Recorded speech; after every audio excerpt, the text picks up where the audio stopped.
নমস্কার, শুভ সকাল। আজকে আসছি আপা, এই জায়গাটার নাম কি যেন বলে? চক আন্দারিয়া লিচুতলার মোড়। গতকালকে আমি শাহিদা আপার বাসায় গিয়েছিলাম কালেকশন করতে। ওই শাহিদা আপার মায়ের বাসা এটা।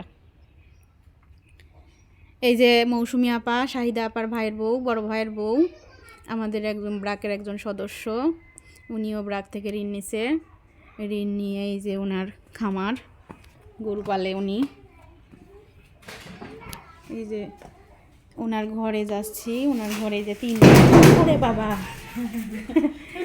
ওনার ঘরে এই যে 3টা গরু আছে। আসলে আমি গরু তো আমাকে দেখে নাই কখনো। এরকম নতুন মানুষ পেয়ে গরু ঘুম থেকে ঘুমাইছিল, শুয়েছিল, উঠে গেছে। ওই যে আরও আর একটা গরু শুয়েছিল, উঠে গেছে।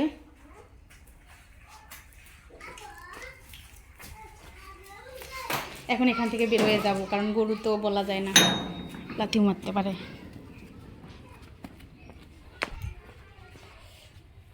এটা হচ্ছে মৌসুমি আপার বাড়ি, এক কথায় শাহিদা আপার মায়ের বাড়ি। এই যে মৌসুমি আপা অনেক কষ্ট করে এই যে বিভিন্ন এনজিও থেকে ঋণ নিছে। ঋণ নিয়ে এই যে গরু পালে। উনি বাসায় থাকে, বাড়ি সংসারের কাজ করার পাশাপাশি উনি গরু পালে। আর ওনার স্বামী বাইরে থাকে, কাজ করে। বাড়িতে ওনার শাশুড়ি আছে, 2টা বাচ্চা, তাই তো মৌসুমি আপা? 3টা বাচ্চা। ও, আপনি কি এই গরুই পালেন না আরও গরু পালার পাশাপাশি অন্য কিছু করেন? না, শুধু গরুই পালি। ছাগল পালেন না? না, আগে ছিল, এখন নাই। কেতা সেলাই করেন না? না। ও, তে গরু পালে আপনি কি স্বাবলম্বী? কিছু স্বাবলম্বী তো উপার্জন হয়? হয়তো যদি একটা গরু মনে করেন যদি 50,000 টাকা কিনে আনি, 1 বছর ওরা সেবা যত্ন করে লালন পালন করার পরে ওর এই গরুটা আপনার 1,20,000 বেচতে পারি, 1,00,000ও বেচতে পারি।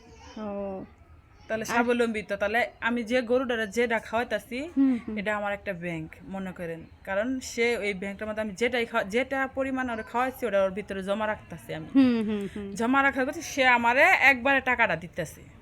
গরু যে টাকা বেচে, যে আমি গরু বেচছে যে টাকাটা পাই, সে আমারে এক থুলুবে একবারে দিতেছে, এক মুঠে দিতেছে। এটাই আর কি আয়। এইটাই। তাইলে তো ভাই যে বাইরে কাজ করে, আপনি এই গরু পালেই দেখেন, আপনি ভাইয়ের পাশাপাশি একটা সংসারে আপনি উপার্জন করছেন, ভাইয়েরও সাহায্য সহযোগিতা করছেন, তাই না? হ্যাঁ, ছেলে মেয়েও তো দেখাশোনা করতেছি এই পাশাপাশি। হ্যাঁ, লেখাপড়া কিভাবে করতেছে না দেখতাছি। স্কুলে অভিভাবক ডাকলে এক সময় যাইতাছি। যদি এরা কি বাড়তি একটা আমরা আয়। হ্যাঁ, বাড়তি আয়। তো এখন যাই হোক বন্ধুরা, মৌসুমি আপাকে দেখে আরও যেন 5টা মানুষ এইভাবেই ঘরের কাজের পাশাপাশি স্বাবলম্বী হতে পারে। মৌসুমি আপা যেমন গরু পালে, অনেক মহিলারাই আছে গ্রামগঞ্জে সকালে রান্না বান্নার কাজ সেরে বাচ্চা খাওয়া দাওয়া করে স্কুলে পাঠিয়ে দিয়ে ঘরের কাজ করে, কেথা সেলাই করে, তারপরে হচ্ছে গরু বাছুর পালন করে, আবার ফসল আছে এদের, মাঠ ঘাট সবজির আবাদ করে।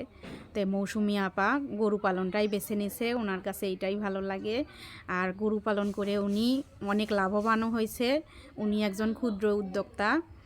আর প্রত্যেক বছরেই উনি গাভী গরু পালে। গাভী গরুর থেকে যে বাছুরগুলো হয়, সেই বাছুরগুলো উনি বড় করে আবার বিক্রি করে। তাই বন্ধুরা, মৌসুমি আপার থেকে আমাদের শিক্ষা নেওয়া উচিত, কিভাবে পুরুষের পাশাপাশি মহিলারাও ইনকাম করতে পারে, স্বাবলম্বী হতে পারে। এটা মৌসুমি আপাকে থেকে শেখা উচিত আমাদের। ধন্যবাদ সবাইকে। পরবর্তীতে আরও নতুন গল্প নিয়ে হাজির হব আপনাদের সামনে।